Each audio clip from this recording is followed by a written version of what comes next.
Hi, welcome to the third part of my videos on how to make your 3ds Max life easier. Please see the first part for a kind of introduction to this series. In this section we're going to be talking about tips to make your selections easier, and I really do believe that making selections easily will make it much easier and more natural to make your geometry much cleaner, because you're making proper selections. So quite an important one. Okay, we're going to kick this one off with select by name. I've got a scene up open here. If I pull up select by name, a new little dialog comes up, and because I've named all of my objects, I can see the names of all of them. I can then use Control to pick several objects and then just click OK, and that will select them. This dialog itself might not look like this view. It might look more like this, where it hasn't got the hierarchies. If you're using select and link to link things to your objects, then you will naturally have parents and children, and maybe several levels and several parents and that sort of thing. I've just set that up so that when I rotate the base, then everything goes with it. So that's why that's already set up like that. So select by name, very useful. These selection modes here can also be useful. Square, circle, the polygonal, straight line thing, the freeform one, the spray one. Spray one's quite useful if you've got to make a selection, for example, of verts. Spray can be quite useful, particularly when used in conjunction with soft selection. So we kind of spray where we want to select, so that kind of patch there. And then let's say we're using soft selection with a fall off, and immediately we can see we've selected a more natural patch than just a single vert or picking them by hand, which is a bit of a pain. So spray selection is quite good for that.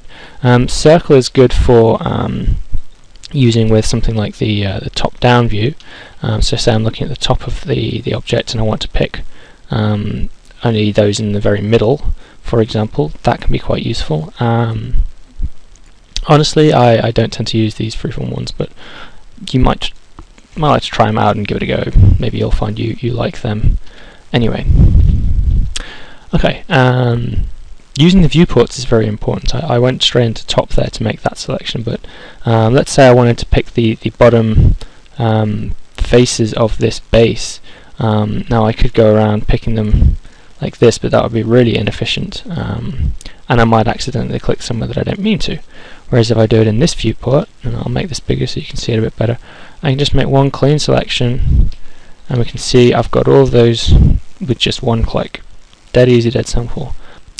Okay, let's say I want to pick the kind of opposite. I want to pick all of the faces on the top here. Now, conventionally, I suppose you might think I could select all of them and then deselect these bottom ones, but sometimes it can be more difficult than that, and I'm going to carry on using this base as an example just because it's easy. I'm going to show you a tool called selection by angle. Just tick this on. The default is 45 degrees. That means that when it comes to a 45 degree kind of bend, it will not select it, but everything that is less than 45 degrees and adjacent to a previous face will get picked. So in a nutshell, it'll pick all the ones that look similar. If I pick the side, it'll pick, because there's none of them are more than 45 degrees away, it actually goes all the way around. So it can be really useful. I'll use it on the cart, and maybe the caravan, and maybe you'll see it a bit better there. So again, selecting by angle. If I pick the ones on the top, you can see it's just dead easily selected all the ones like that, and I can use that Control, and it's picked the several faces there. I'll turn wires on so you can see that a bit better, hopefully. So selection by angles can really save a lot of time. Just don't forget that you've got it on if you're wondering why it's picking some unusual stuff. And you can play around with a dial to get more specific angles, but 45 degrees works well for a lot of stuff. Okay, let's jump over to the tree. I'm going to turn wires on again. If you're not aware of what rings and loops are, you should learn them as soon as possible. I'm just going to collapse that down. There we go.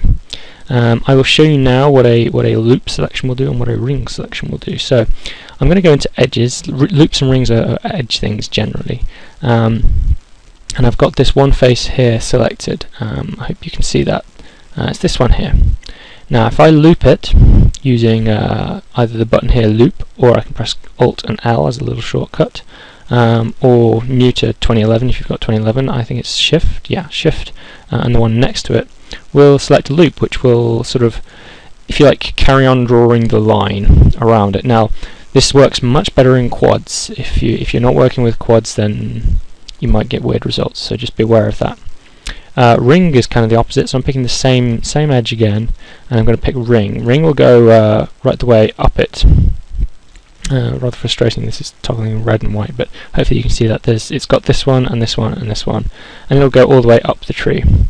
If I then, for example, loop that selection, I now have every loop going up the whole of the tree, which can be very useful to do.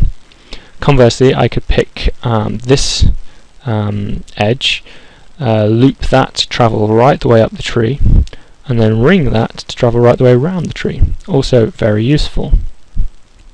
You can even do a dot ring or dot loop selection. I have to say I don't tend to use dot loop, but dot ring can be quite useful, which picks every other edge. If you've got, I think Max 2010 introduced this, you need to have the graphite modeling tools open. That's this little button here if you haven't got these here.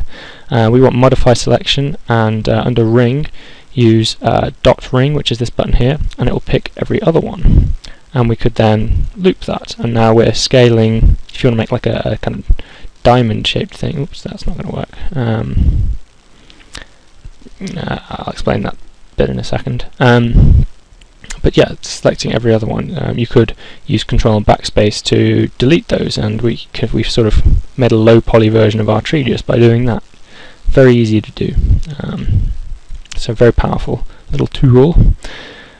And there's also grow and shrink selection, which can be useful. This is kind of good on, maybe I'll just make a quick a cylinder or something, because it's quite nice on that. If you've got something like caps in it, and you want to,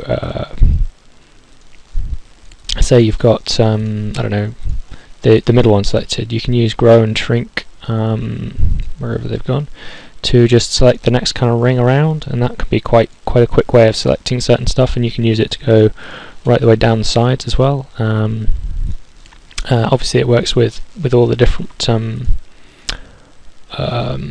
sub-objects, so perhaps you could select the bottom and shrink it, and then you've just got the bottom one. So it has its uses, just sort of be aware that it is there. Invert selection, also quite useful. So to select this bottom faces, I could pick all of these and then invert the selection. I can do that using Control and I is a quick way to do that, and I've then got the bottom one selected. Or maybe I want to move everything, I don't know, except that middle one, Control and I, and then I can move, you know, everything else down, or down rather. Okay, that's a kind of unusual example, but invert, you will find actually it can sometimes be easier to pick everything but the thing you're after. So be aware of that one. Possibly one of the most useful selection methods is holding down Control and switching from one to another. So let's say, for example, we want to pick that middle ring. We can do that by picking the innermost vert, holding down Control and clicking polygon, and that will pick all of those polygons there. Perhaps I should solid there. Okay, you can see them a bit better. Or maybe we want to pick the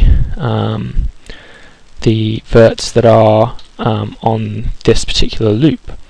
Again, with edge, and I just use the loop, Alt and L, hold down Control and click vertex, and then I've got those vertices there. Obviously, in this situation, I could have just done, you know, that. But again, there are times that you will find that Control and click to be really useful indeed. So that one's a good one to remember. And I think you do have to click these. I don't think Control and 1 will work, and I don't think you can use it from the modifier stack. Control and clicking that I don't think works either. The last one would probably be select by smoothing group and select by material ID. These are in the edit poly within here. So where are we looking? If we go into polygons, and then scroll down. We're looking for what are we looking for? Material IDs. Now I don't have different material IDs set up for this, but I do for my tree. So let's go back to my tree very quickly. I'm going to delete that because I don't need that. Z just to zoom in on that. F4, I don't want the wires on. And now we'll go into the faces again, and we'll go to the material IDs. Now at the minute my bark and my leaves are on different material IDs, so if I select ID select ID with it the rollout on 2, then it'll pick just the bark, and if I have it on 1, it'll pick just the leaves. Of course, another way of doing that would be go to the element, pick the bark, and rather than trying to pick, because these are a lot of different elements here, rather than trying to pick them one by one, we know about invert, so that's another way to pick those leaves. But there's also select by smoothing group, and I kind of wish I'd left the cylinder on now. Let's make a little cylinder again. And if we use select by smoothing group, we find the smoothing. Oh, it's because I've not got the polygons up. Go down to the smoothing groups rollout. Select by smoothing group. Because we've got them on 1 and 4, if I pick 1 and click OK, it'll pick all of the faces on 1. Okay, well that about concludes my selection little video we had. Hopefully you found some new ways of selecting stuff, and that should mean you make better selections and consequently move and transform your geometry in a better way that is cleaner, with a bit of luck. The next little video I'll be doing tips on is poly modeling, so anything within the edit poly sort of realm, little tips on that kind of stuff. So see me there. Thanks for watching.